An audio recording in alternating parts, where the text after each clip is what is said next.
Le crash de l'Airbus A321 est dû à une action extérieure. C'est la version de la compagnie aérienne Metrojet qui exclut toute erreur humaine. Selon un dirigeant de la compagnie, l'appareil était en excellent état technique avant que les pilotes perdent le contrôle total de l'avion qui s'est écrasé samedi dans le Sinaï. Pour le renseignement américain, la piste du terrorisme est improbable. Le groupe État islamique ne disposerait pas des moyens nécessaires pour abattre un avion commercial en vol. Toutefois, la revendication de l'organisation État islamique est crédible d'après un expert français du terrorisme, car la branche égyptienne de l'EI n'a jamais menti sur ses actions. Sur le terrain, les investigations se poursuivent pour dévoiler la vérité. La zone de l'enquête sera élargie pour couvrir 30 km². Des experts français vont enquêter sur le site du crash.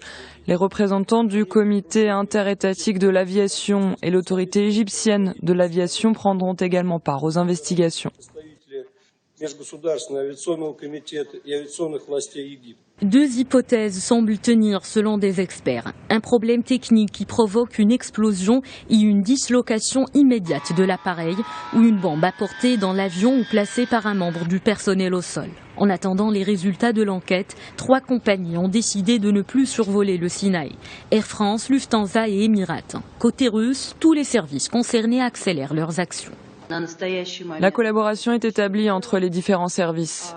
Pour le moment, 4 corps ont été identifiés, 40 psychologues ont commencé leur travail, 23 d'entre eux font partie du bureau d'expertise légale.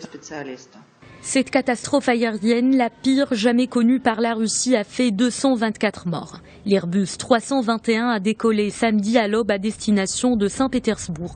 Après une vingtaine de minutes de vol, l'appareil a soudainement disparu des écrans radars au-dessus du Sinaï, sans un mot du pilote, selon l'Égypte.